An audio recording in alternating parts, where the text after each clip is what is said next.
गुरुकुल कामरी विश्वविद्यालय हरिद्वार हमारी संस्कृति और सांस्कृतिक विरासत, इसके संरक्षण, इसके सर्जन का प्रमुख केंद्र है, मुख्य आधार है।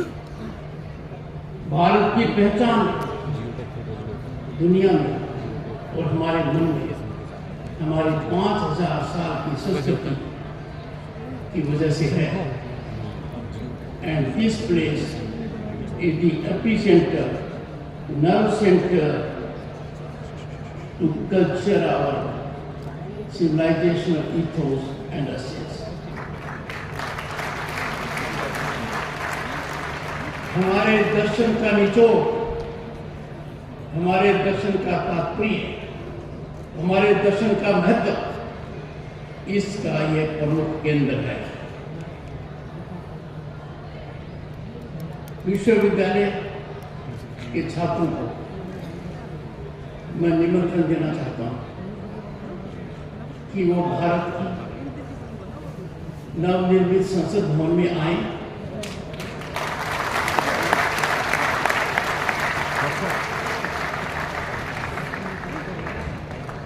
और तब उनको आभास होगा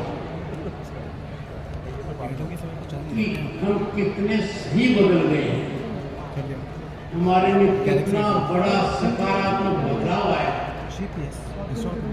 मैं कुलाधिपति महोदय, कुलपति महोदय से अनुरोध करूंगा कि बिना समय गंवाए छात्रों छात्राओं के समूह को वहां जाने के लिए प्रेरित करें। वो मेरे मेहमान होंगे।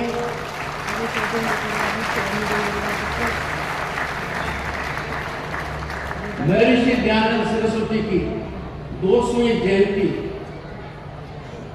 एक बहुत बड़ा महत्वपूर्ण मौका है। इसका मिश्रण एक दूसरे महत्वपूर्ण मौके से हो गया, स्वामी श्रद्धानंद के 75वें वृंदावन दिवस। और इसका तीसरा महत्व हो गया कि इन दो का संगम जब हुआ तो इस विश्वविद्यालय ने 3 दिवसीय वेद, विज्ञान एवं संस्कृति महाकुंभ का आयोजन किया।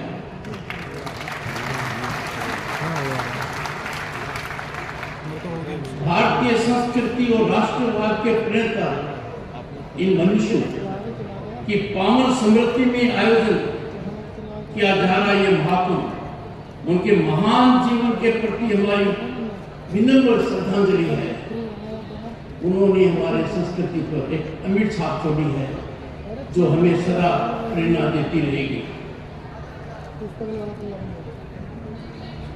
इस महाकुंभ के माध्यम से वेद विज्ञान को सशक्त करने का महत्वपूर्ण कदम उठाया।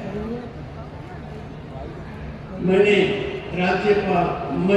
राज्यसभा के सभापति की हैसियत से केंद्रीय मंत्री श्री धर्मेंद्र प्रधान जी को अनुरोध किया कि समय आ गया है कि हम वेदों में झांके, पर थोड़ी चिंता होती है कि बहुत समय तो वेद देखे ही नहीं पड़ते। मेरा आग्रह रहेगा कि हम ज्यादा से ज्यादा लोगों को वेद से अवगत कराएं। ये हमारे राष्ट्र निर्माण के लिए और विश्व के स्थायित्व के लिए बहुत महत्वपूर्ण है। इस संस्थान में आकर न सिर्फ भारतीय ज्ञान परंपरा की विराटता का अंदाजा नहीं लगा सकते, हमारी चमक को दुनिया समझ रही है, विशालता को गौरव होता है, बल्कि सदियों के औपनिवेशिक शासन का दमनकारी चरित्र भी मालूम पड़ता है। हम उसको तिलांजलि दे रहे हैं। वेद विज्ञान और संस्कृति महाकुंभ में देश की नई शिक्षा नीति और वैदिक शिक्षा दर्शन के विभिन्न आयामों पर चर्चा की जाएगी।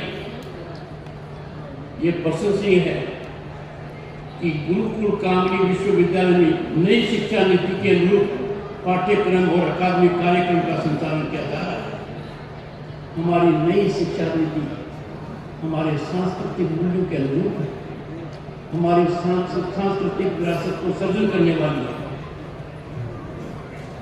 हर भारतवासी को अपनी संस्कृति और विरासत को लेकर गौरव अनुभव करना चाहिए और हम करते हैं। भारतीयता हमारी पहचान है। जहां भी देश में जाएंगे हमारी पहचान भारतीयता है। राष्ट्रवाद हमारा परम धर्म है। हमें गर्व होना चाहिए कि हम एक महान राष्ट्र के नागरिक हैं। हाल के वर्षों में अर्जित अप्रत्याशित सफलता, एक कल्पनीय विकास से हमारा सर ऊंचा होना चाहिए और इस पर कभी कोई कमी नहीं आनी चाहिए। चिंता और चिंतन का विषय है। कुछ लोग गिने चुने लोग गौरव को छोड़ दीजिए, अपनी संस्कृति, गौरवमयी अतीत और वर्तमान विकास को लेकर अपमान का भाव रखते हैं। इनकी संख्या बहुत कम है। भारत की महान छवि को धूमिल करने में ये लोग लगे रहते हैं। वो या तो भ्रमित हैं या पथभ्रष्ट हैं। भारत विरोधी प्रचार और देश की संस्कृति को धूमिल करने का हर प्रयास को कुंठित करना हर भारतीय का परम दायित्व है और कर्तव्य है। इन ताकतों को जो हमारे संस्कृति के विरोध में है, राष्ट्रवाद के विरोध में है, हमारे अस्तित्व के विरोध में है, उन पर प्रतिघात होना चाहिए। भारतीय ज्ञान परंपरा और वैदिक ज्ञान विज्ञान का आध्यात्मिक विमर्श और अनुप्रयोग का अनिवार्य अंग बनाने के उद्देश्य से 3 दिवस में जो आपकी गोष्ठी है वो एक सार्थक प्रयास है। मुझे बताया गया है देश विदेश के वैदिक विद्वान, वैज्ञानिक शोधकर्ता, अकादमिक जगत के विद्वान चिंतन मंथन से निश्चित रूप से एक सकारात्मक संदेश देंगे। ये एक तरीके से मंथन है जिसमें बहुत अच्छा निष्कर्ष निकलेगा और मुझे तो बहुत अच्छा लगा। सुखद आपके कुलाधिपति महोदय ने बताया कि काफी संख्या में शोध पत्र आए हैं। उन पर चिंतन होगा, अध्ययन होगा, मंथन होगा। हर मापदंड पर आज का कार्यक्रम सामयिक महत्व रखता है। इसकी गूंज देश के हर विश्वविद्यालय में जाएगी। यहाँ का संदेश प्रेरणादायक होगा। इसके लिए मैं विश्वविद्यालय के कुलाधिपति, कुलपति और गुरुजनों को साधुवाद का पात्र मानता हूं।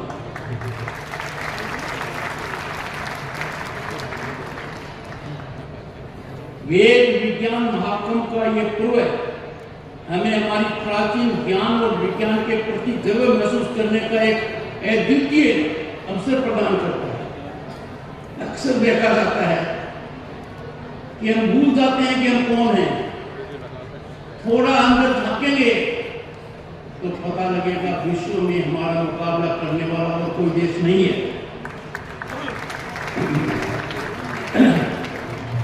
यह सुखद विषय है, सुखद संयोग है कि अमृत काल में अनेक कदम सरकार ने उठाए हैं जो हमारी संस्कृति और वेदों के अनुरूप उठाए गए हैं। भारत के प्रधानमंत्री नरेंद्र मोदी जी ने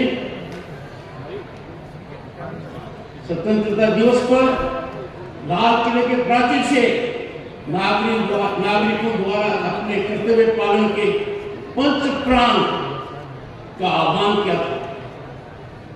आने वाले 25 साल के लिए देश को पंच प्राण पर अपनी शक्ति, अपने संकल्पों और अपने सामर्थ्य को केंद्रित करने पर जोर दिया था। आप इसकी सार्थक शुरुआत करेंगे। पंच प्राण क्या है? विकसित भारत पहला प्राण, हमारी यात्रा निरंतर बढ़ती जा रही है। हमें दिख रहा है कि भारत निश्चित रूप से विकसित भारत होगा। 10वें नंबर की अर्थव्यवस्था आज दुनिया में 5वें नंबर पर आ गई है। दशक के अंत में ये 3 नंबर पर आ जाएगी। यूके को पीछे छोड़ दिया, फ्रांस, जर्मनी, जापान, कनाडा ये सब पीछे रह जाएंगे इस दशक के अंत में। दूसरा, गुलामी की हर सोच से मुक्ति। कुछ लोग अभी अंग्रेजी के गुलाम हैं, हमारी संस्कृति में विश्वास नहीं रखते, हमारे सोच और दर्शन का अनादर करते हैं। ये संस्कृति हमें डेवलप करनी होगी। विरासत पर गर्व करना। तीसरा प्राण, एकता और एकजुटता। चौथा प्राण, नागरिकों के कर्तव्य। 5वां प्राण। मैं निश्चित मानकर चलता हूं कि ये बात याद दिलाने के लिए मैं भारत मां की पूरी भूमि में से सबसे सुयोग्य जगह से ये बात कह रहा हूं।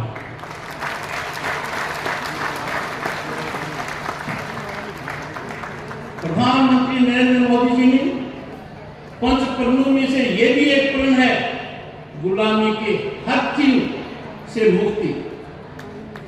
आपने देखा होगा इंडिया गेट के ऊपर नेताजी सुभाष बोस की स्टैचू, कितना बड़ा किला।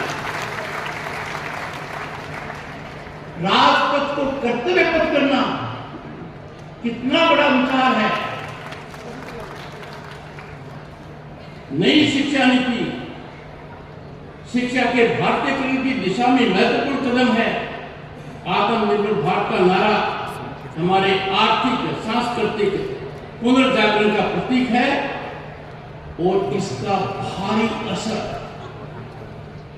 जो पड़ रहा है, जिसको दुनिया महसूस कर रही है, उसके बारे में इंटरनेशनल मॉनेटरी फंड और वर्ल्ड बैंक जो पहले चिंता करते थे कि हमारी अर्थव्यवस्था जर्जर है, आज कहते हैं कि भारतवर्ष वो देश है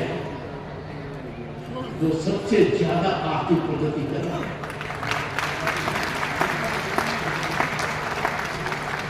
विश्व के लिए इन्वेस्टमेंट और अपॉर्चुनिटी का फेवरेट डेस्टिनेशन है। यह उपलब्धि हमारी वर्तमान स्थिति की है।